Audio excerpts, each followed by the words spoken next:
옆 사람과 인사하시겠습니다. 추운 날씨에 잘 나오셨습니다.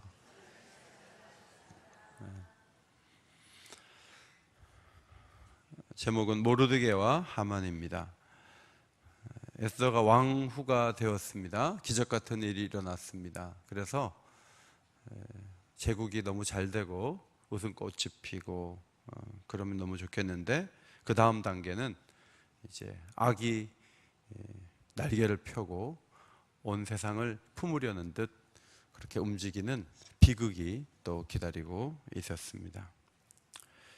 왕의 신임을 받은 아각 사람 함무다다의 아들 하만이라는 사람이 제국의 2인자가 되었습니다. 왕은 모든 신하들에게 하만이 가장 높은 사람이니까 꿇어서 절을 해야 된다, 꿇어서 경배해야 된다, 이렇게 부당한 명령을 내렸습니다. 오늘 1절 말씀은 그 후에 이렇게 또 시작하는데, 그 후에는 아하수에로 왕 제위 제 12년에 라는 것을 이제 3장을 쭉 읽어보면 12년이라는 말이 나오거든요. 그러니까 에스더가 왕후가 된 지 5년이 지났다는 것을 알 수 있습니다. 왕후가 된 지 5년 만에 이제 일이 벌어졌다는 것입니다. 1절에 세 개의 동사가 사용됐는데, 왕이 하만의 지위를 높이고 올리고 위에 뒀다, 이런 세 개의 동사의 단어를 볼 수가 있습니다. 더 이상 올라갈 수 없는 지위에 왕이 하만을 두었다, 그런 말씀입니다. 문제는 하만이라는 사람이 오만하고 다혈질적이고 복수심에 불타는 사람이었는데, 왕은 이 사람이 어떤 사람인지도 모르고 그를 신임하고 다른 신하들까지도 그를 높이라고 명령을 내렸던 것이죠. 여러분, 어떤 국가나 또 교회 또한 적절하지 않은 자가 영향력 있는 자리에 오르면 교회는 어려워지는 것이죠. 사울이라는 인물이 이스라엘의 초대 왕이 되었을 때 이스라엘 역사는 엄청난 어려움 속에 들어가게 되었습니다. 사람들은 사무엘 필요 없다는 것이죠. 우리에게는 왕이 필요하다. 그래서 제비를 뽑아서 왕을 삼았는데, 사울이라는 사람이 다윗 같은 신하는 오히려 시기심 때문에 물리치고, 도액 같은 에돔 사람을 가까이 함으로 제사장들을 죽이고, 이렇게 잘못된 통치를 함으로 이스라엘 역사는 40년 동안이나 고통 속에 들어갔습니다. 요한 3서에 대조적인 두 명의 장로님이 계신데, 한 분은 가이오 장로님, 나그네 된 자들에게 신실하게 대하고 사랑이 많은 리더였습니다. 그런데 디오드레베라는 장로님은 으뜸되기를 좋아하고 악한 말로 사도를 비방하고 여러 형제들을 맞아들이지 않고 어려운 사람들을 맞아들이는 사람들을 교회에서 내쫓는 그런 일들을 벌였습니다. 만약에 그 교회가 가이오 장로님이 힘을 잃고 디오드레베 장로가 지지하는 방향으로 계속 가게 되면 그 교회는 주님으로부터 점점 더 멀어지게 되는 것이죠. 이 시대의 평안이라는 것, 교회도 마찬가지고요. 적절한 사람이 적절한 자리에 서는 것이 평안을 가지고 오고 기쁨을 가져오는 것이죠. 잠언 29장 2절 말씀, 의인이 많아지면 백성이 즐거워하고 악인이 권세를 잡으면 백성이 탄식하느니라. 이제 누구를 리더로 세울 것인가? 누구 앞에 설 것인가? 교회에서 이렇게 선거를 할 때 밥이나 한번 사줘서 밥이나 한번 먹었다 그래서 찍어줄 문제가 아니고, 교회 앞에 귀한 사람들이 서야 된다, 기도하는 사람이 서야 된다, 은혜로운 사람이 서야 된다, 이런 중심이 교인들에게 필요한 것이죠. 아하수에로 왕의 치명적 실수 가운데 하나는 이제 와스디를 폐위한 사건이나 또 전쟁에 나가서 2번이나 패전하고 돌아와서 많은 병사들이 전쟁터에서 죽게 한 사건이나, 오늘 말씀 적절하지 않은 사람을 높은 자리에 앉히는 일들, 이 모든 것들이 제국의 어려움을 가지고 오는 거죠. 문제는 하만 같은 적절하지 않은 사람을 높일 때 많은 사람들이 분위기를 따라서 행동한다는 것이죠. 절해라 그러면 다 절하는 거예요. 왜냐하면 그 시대에 누가 그것을 거부하겠어요. 저 사람 높다고 하는데 나도 고개를 숙여야지, 어떻게 합니까? 그런데 유다인으로서 양심상 나는 아말렉 사람에게 고개 못 숙여 하는 문지기가 있었는데, 그 이름은 모르드게였죠. 모르드게는 왕의 명령을 지키지 않는 것처럼 행동을 하면서 모두가 하만에게 절을 하는데 모르드게는 그렇게 하지 않았습니다.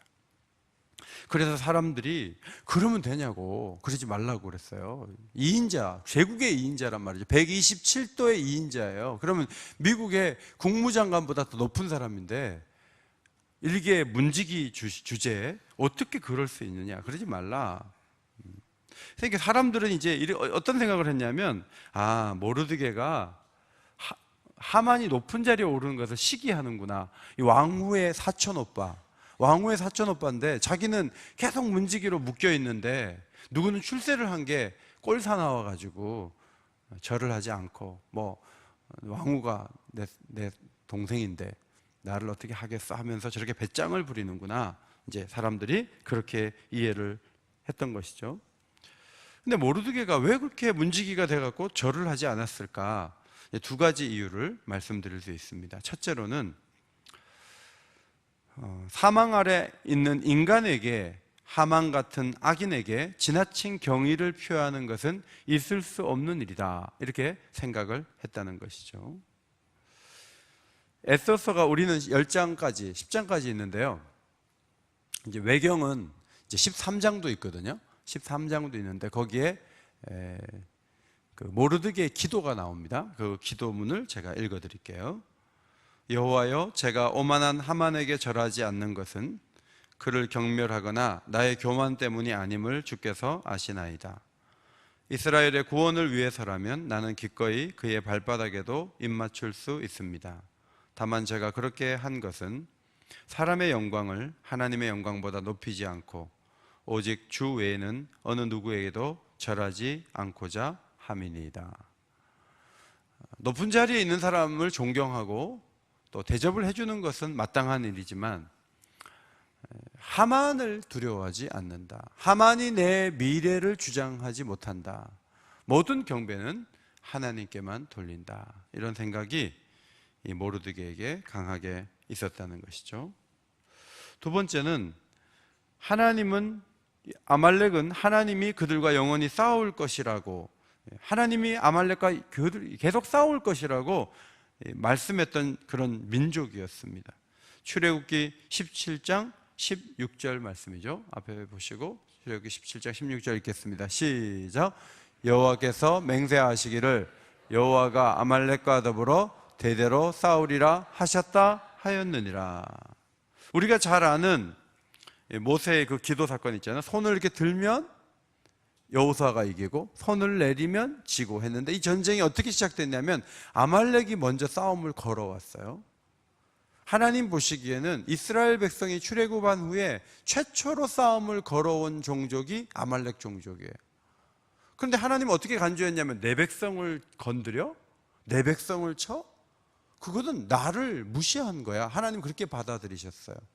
그래서 전쟁을 걸어온 아말렉을 하나님이 괘씸하게 여기셨거든요. 그리고 이 아말렉 사람이 또 문제가 뭐냐 하면, 전쟁을 할 때 치사한 방법으로 해요. 이렇게 장군끼리 나와서 싸우는 형식을 취하지 않고, 골리앗은 앞에 한 명 나와라 이렇게 하잖아요. 그런데 이 사람들은 그렇게 하지 않아요. 신명기 25장 18절에 보면, 그들이 너를 길에서 만나 내가 피곤할 때 내 뒤에 떨어진 약한 자들을 쳤고 하나님을 두려워하지 아니하였느니라. 아주 피곤할 때 뒤로 돌아와 갖고 애들하고 여자들 치는 거죠. 하나님이 그 싸움 방식을 보면서 천하에 다 멸해야 될 민족이구나, 하나님이 그렇게 생각을 하신 거예요. 여러분 싸울 때도 정당하게 싸우는 건 괜찮잖아요. 근데 뒤로 와가지고 막 뒷담하면서 막 그렇게 싸움을 걸어오면 그것이 얼마나 힘든 것입니까? 하나님의 백성을 공격한 것은 하나님을 두려워하지 않았기 때문인데, 뒤에서 떨어진 약한 자들을 치는 전략을 사용한 이 민족에 대해서 하나님은 다 쓸어야 되겠다 하는 결심을 하셨고, 그 일을 누구에게 시켰냐면 초대왕 사울에게 시켰어요. 아말렉을 진멸해라. 그런데 이렇게 역사적인 흐름을 모르고 사울이 가서 진멸하지 않고 소와 양을 가지고 온 거죠. 그래서 하나님의 또 진노를 타서 폐위가 선고되는 그런 일을 우리가 성경에서 볼 수가 있습니다. 여러분, 훌륭한 사람이 있을 수 있고 높은 사람이 있을 수 있지만 하나님 앞에서 과도한 경의를 표하는 것은 마땅치 않다는 거죠. 이 세상을 살아가면서 너무 과도하게 누군가에게 굽신거리거나 그들에게 강과 쓸개를 다 빼줄 것처럼 하면서 충성을 보이는 것은 모든 권한을 가지고 움직이시는 하나님 앞에서 적절하지 않은 처신이라고 하는 것이죠.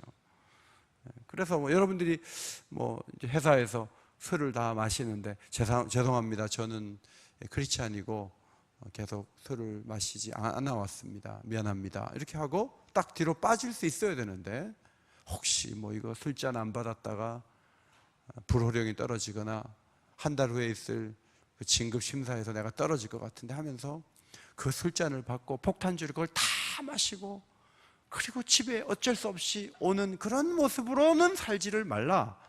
우리에게 적용한다면 그런 거죠. 너무 지나치게 굽신거리지 마라. 그 회사에서 진급을 못할 수도 있지만 하나님이 모든 권한을 가지고 너의 삶에 대해서 주장하실 텐데 지나치게 분위기에 휩쓸려 가지고 그렇게 살지 말라 하는 것이죠. 시편 15편 1절과 4절 말씀. 주의 성산에 사는 자 누구니까? 경건한 자가 누굽니까? 그 사람의 특징 가운데 4절에 보면 그의 눈은 망령된 자를 뭐하며? 멸시하며. 여러분, 좀 대단하게 잘 나가는 사람이 있는데 아직 안 떨어졌어요. 안 떨어졌지만 그 사람을 부러워하거나 그럴 필요 없죠. 아이고 참 큰일이네 하고 여러분이 좀 눈 자체가 그 사람을 작게 볼 수 있는 그런 힘을 가져야 되는 것이죠. 그러니까 모르드게가 교만한 게 아니고요, 신앙적인 기준을 저버리지 않고 행동했다고 성경은 그의 행동을 지지하고 있습니다. 그 다음 4절에 보면 날마다 권하되 모르드게가 듣지 아니하고 자기는 유다인임을 알렸더니 그들이 모르드게의 일이 어찌 되나 보고자 하여 하만에게 전하였더라. 날마다 누가 권했냐면 왕의 신하들이 권한 거죠. 야, 그러지 마라. 어떻게 화를 입으려고 그렇게 문지기 주제에 절을 하지 않냐. 제국의 2인자에게 잘 보여야 되지 않겠냐.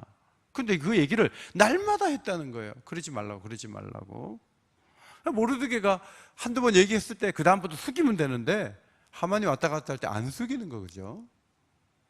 근데 이제 하만은 또 사람들이 워낙 많으니까 알아차리지 못하는 것 같아요. 그러니까 계속 권하다가 안 되니까 어떻게 했냐면 하만에게 가서 일렀어요. 저 모르드게가 유대인인데 당신한테 절하지 않는다고. 저는 이 4절 말씀 보면서 인간의 이중성을 보는 거죠. 날마다 권했다는 게 상대방을 위해서 한 얘기가 아니고 상대방을 치는 단계에서 얘기한 거구나. 여러분, 누군가 내게 조언을 해주는 것은 고마운 거예요. 아무도 얘기하지 않고 제가 넥타이가 이렇게 됐는데 여러분이 넥타이 이렇게 제가 넥타이를 바로 하면 그거 고마운 거 아닙니까? 대부분의 조언은 사실은 고마운 거예요.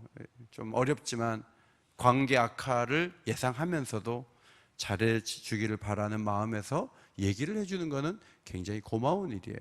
근데 오늘 이 4절에 나오는 사람들은 날마다 권했어요. 근데 권한 게 뭐냐면 하만 같은 사람에게 모르드게가 책망을 받거나 벌을 받을 때 주변에 있는 사람들까지도 전부 책망을 받을까 봐 자기를 지키기 위해서 권하는 거죠. 너 그럼 우리까지도 화를 입을 수 있어 라고 권하는 거예요. 근데 말을 안 들으니까 가만히 있으면 되죠. 하만이 아직 모르니까. 그런데 하만에게 가가지고 또 이르는 거예요. 유대인인데 모르드게가 당신에게 절을 하지 않네요 이러면서 싸움을 붙이는 거죠.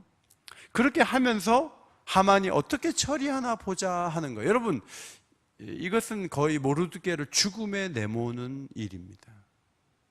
우리가 사람과 사람 사이에서 움직이면서 관계를 악화시키는 일들은 하면 안 되는데, 우리가 오늘도 기도를 많이 하는데 만약에 뒤에 가서 이 사람하고 이 사람하고 서로 알면 안 되는 내용들을 터뜨리면서 둘을 어떻게 되나 보자 하고 팔짱 끼고 바라보는 사람은 절대로 복 있는 사람이 아니에요. 여러분이 등장하면 이쪽에서 서로 멀어졌다가도 가까운 관계가 되도록 여러분이 돕는 하나님의 사람들이 되시기를 주의 이름으로 축원합니다. 그래야 하나님의 복이 오는 거예요. 겉으로는 용서를 해주고 서로 뭐 좋은 얘기를 해주는 척하면서 뒤에 가서는 결국은 공격의 본능을 드러내는 이것은 악인들의 모습이었는데, 하만이나 또 아수에로 왕의 모든 신하들이나 다 마찬가지의 처신을 하는 사람이었다 하는 것이죠. 여러분, 직장에 인사권자가 있고 여러분 자녀들이 예능 쪽에 이제 실기 시험을 치를 때 교수님이 보고 계시겠죠. 겉보기에는 그들이 우리와 우리 자녀들의 미래를 좌우할 것 같지만 전혀 그렇지 않다고 성경은 가르쳐 줍니다. 저는 이 말씀을 보면서 교회 안에 특정인에게 대해서 고개를 숙이지 않는 분들에 대한 생각이 떠올랐어요. 이제 교회 연장자도 계시고 여러분들이 계신데 나이가 분명히 어린데 지나가면서 인사를 안 하는 거죠. 근데 한두 번 그렇게 하는 게 아니라 계속 그렇게 하는 거예요. 그 젊은 사람의 태도는 뭐냐면 난 당신에게 절하지 않아. 난 당신 나 기분 나쁘게 생각해. 이걸 확실하게 보여주는 거죠. 근데 한두 번 그게 아니고 계속 그렇게 하면 이제 연세 드신 분이 알아차리죠. 나한테 의도적으로 인사를 안 하는구나. 이제 그걸 알아차려요. 그런데 그 인사를 안 하는 사람이 애써서 3장을 보다가 자기 같은 사람을 만났어요. 그 사람의 이름은 모르드게였어요. 모르드게가 훌륭하고 나도 훌륭해. 그렇게 자신을 지지하라고 준 말씀이 전혀 아니라는 거죠. 인사를 하지 말라는 말씀이 하나 있는데 그것은 이단에게 인사하지 말라. 요한 사도가 말씀한 이단에게 인사하지 말라는 말씀이 있어요. 요한이서에. 근데 교회 안에서 어떤 사건이나 어떤 성향으로 인해서 무례한 태도를 보이면서 나는 모르드게의 후손이다 이렇게 자처하면 안 되는 것이죠. 그건 잘못된 적용이에요. 친절과 사랑으로 서로가 서로를 대하고, 특별히 연장자에게, 까다로운 사람들에게도 우리는 사랑을 보여야 된다고 성경은 가르칩니다. 베드로전서 5장 5절, 젊은 자들아 이와 같이 장로들에게 순종하고 다 서로 겸손으로 허리를 동이라, 그렇게 말씀했기 때문에 교회 안에 리더들에게 적개심을 보인다든지 그렇게 하는 것은 잘못된 태도다, 그렇게 생각할 수가 있습니다. 그 다음에 5절과 6절 말씀입니다. 5절 6절. 자, 그거 읽으니까 이제 하만이 어떻게 처신하는가를 봅니다. 5절 6절을 같이 읽겠습니다. 시작. 하만이 모르드게가 무릎을 꿇지도 아니하고 절하지도 아니함을 보고 매우 분노하더니 하만이 모르드게만 죽이는 것이 부족하다고 생각하고 아하수에로의 온 나라에 있는 유다인 곧 모르드게의 민족을 다 멸하고자 하더라. 하만이 어떤 인간인지를 보여주고 있죠. 하만이 지금 왕입니까? 왕이 아니잖아요. 이인자예요. 왕에게 신임을 받는 사람이에요. 근데 자기가 지금 왕이 된 것 같이 행동을 하는 거예요. 모르드게 얘기를 이렇게 듣고 모르드게만 죽이지 말고 유대인이라는 이 아말렉 민족과 철천지 원수 관계에 있는 이 유대인들을 다 죽여야 되겠다는 계획을 하는 거예요. 그리고 그 계획을 실행에 옮겨가지고 죽이는 날짜를 봤잖아요. 이게 하만이라는 사람의 모습을 보여주는 거죠. 여러분, 많은 사람들이 있어요. 많은 사람들이 있는데 한 사람이 내가 마음에 안 든대요. 그러면 내가 그럴 수 있지 이렇게 생각하면 내가 여유가 있는 사람이에요. 근데 100%다 나를 좋아해야 되고 100%다 나를 지지해야 되어야만 내가 직성이 풀리면 나는 교만한 사람이에요. 사실은 100명이 있다고 했을 때 50명만 나를 지지하고 좋아해도 나는 평균은 하는 거 아니에요? 지금 대통령이 우리 전체 투표권자의 50% 이상 획득하고 하는 것이 아니고 이게 대통령이 되다 보면요 그 퍼센테이지가 40%도 있고 정말 적게 나올 때는 많은 사람이 입후보할 경우는 30% 나올 수 있어요. 그러면 70% 지지하지 않는 국민 앞에서 통치권을 행사해야 되는 거예요. 그러면 70% 원래 원치 않았기 때문에 좋은 말을 쏟아낼 리가 없죠. 그러면 계속 안 좋은 얘기를 들으면서 일을 해야 되는데 그래도 그걸 감수하면서 일을 하는 게 세상 정치인들의 모습이에요. 근데 오늘 하만이라는 사람은 왕도 아닌데 자기를 지지하지 않는다 그래서 유대인이야? 유대인 전부 다 한 날 한시에 다 멸할 거야. 나중에 그 왕에게 은을 갖다 주는데 300톤을 갖다 줘요. 300톤. 이 돈 받아가지고 유대인들이 세금 못 내는 거 다 처리하시고 끝을 냅시다. 근데 또 아하수에로는 인장을 내주죠. 그래서 도장 찍게 만드는 것이죠. 이렇게 해서 유대인에게 큰 위기가 오는 내용으로 이어지는 것을 볼 수가 있습니다. 북한의 영도자라는 사람이 회의 시간에 어느 사람이 이렇게 졸았나 봐요. 데리고 나가라고. 사형이에요. 졸았는데 사형이. 제가 설교할 때요, 거의 한 주도 빠짐없이 조는 분이 계세요. 근데 제가 소리를 지르면서, 아무개님 어떻게 한 주도 빠짐없이 잡니까? 이렇게 막 그렇게 하면요, 교회가 굉장히 어려워지는 거죠. 특정인을 가지고 졸 수 있어요. 피곤하면 졸 수 있어요. 근데 감사한 거는 어제도 보니까 두 분만 졸고 나머지는 다 눈을 뜨고 계시더라고요. 그러면 눈을 뜨고 계신 분이 귀한 거지, 뭐 두 분 가지고 제가 계속 그렇게 하는 것은 온전치 못한 모습이다, 그런 생각을 하게 되는 거예요.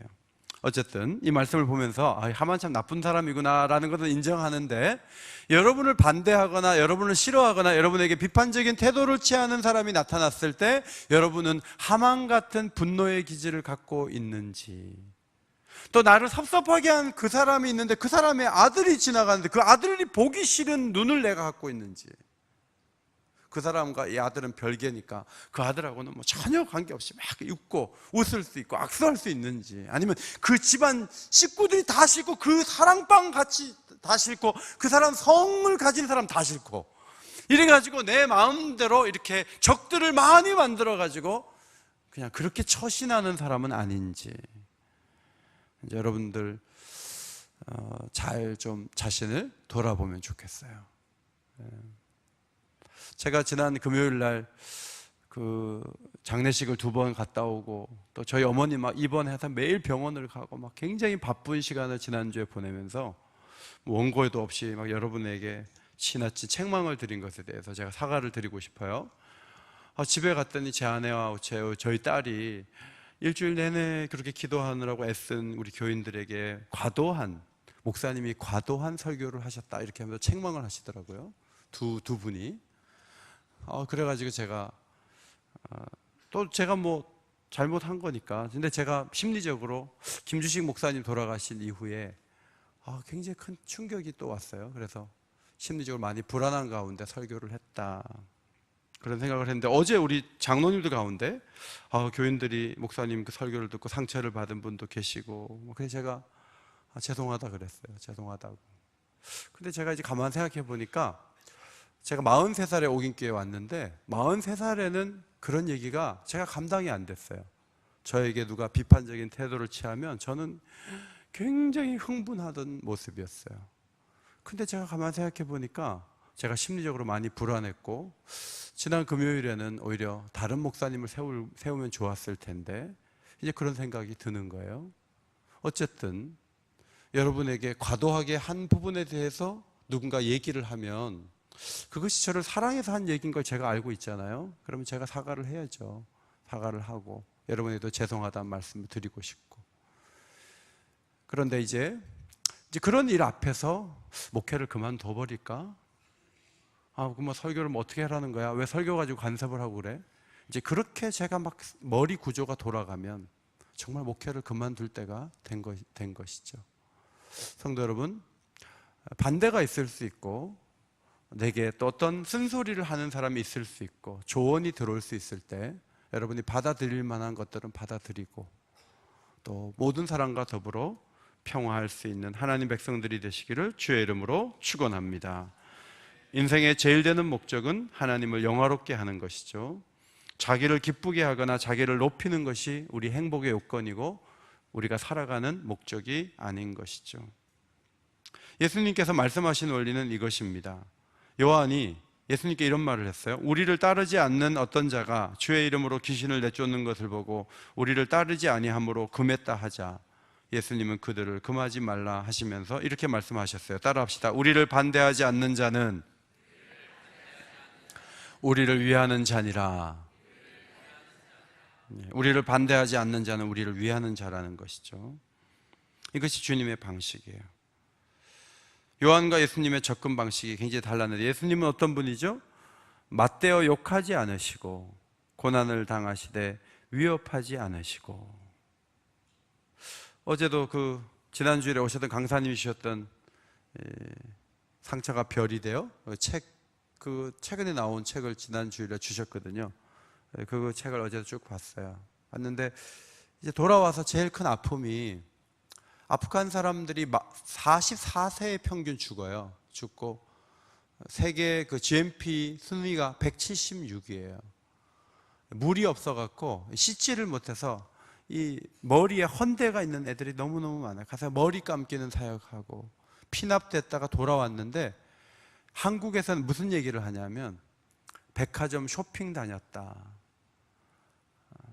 가지 말라 그랬는데 갔다, 하지 있지도 않은 수백 가지 얘기를 언론사에서 만들어가지고 교회를 아주 몹쓸 집단으로 만들어 놓은 상황이 있죠. 그런 상황에서 한국에 들어온 거예요. 그런데 그거를 다 밝히지 않고, 자신들 그렇게 하지 않았어요. 자신들은 정말 그 선교사들을 돕기 위해서 거기 간 거예요. 그런데 나쁜 사람들이 잡아가서 2명을 살해하고 그런 일이 있을 때 한국에 오니까 손가락질 하는 거죠. 왜 그렇게 했냐고. 교회들조차도 나쁜 말을 하는 거죠. 그것을 10년 동안 참은 다음에 이제 책을 낸 거예요. 쭉 과정을 책을 내가지고, 책을 어제도 보면서 참 어려웠겠다. 그 힘들고 어려운 세월들을 잘 이겨내면서 그래도 아프간 사람들을 사랑해서 아테네까지 가서 또 사람들을 위해 봉사하고, 그렇게 하시다가 강사님이 천국 가셨구나, 이제 그런 생각을 어제 저녁에도 책을 보면서 하게 되었습니다. 성도 여러분, 이 땅은 하만 같은 모습으로 살아가면 세상은 다 지옥이 되는 거죠. 그것이 아니라 모르드게와 같은 마음을 가지고 신앙적인 기계를 가지고 살아야 되고, 또 혹시 우리를 반대하는 자가 있다 할지라도, 우리에게 어떤 말을 하는 자가 있다 할지라도 우리가 수용할 것을 수용할 줄 알고, 절반만 나를 좋아해도 나는 괜찮아, 이런 겸손한 마음을 가지고 오늘도 넉넉하게 걸어가는 가운데 하나님 주신 복을 누릴 수 있는 주의 백성들이 되시기를 주의 이름으로 축원합니다. 축원합니다. 우리 아까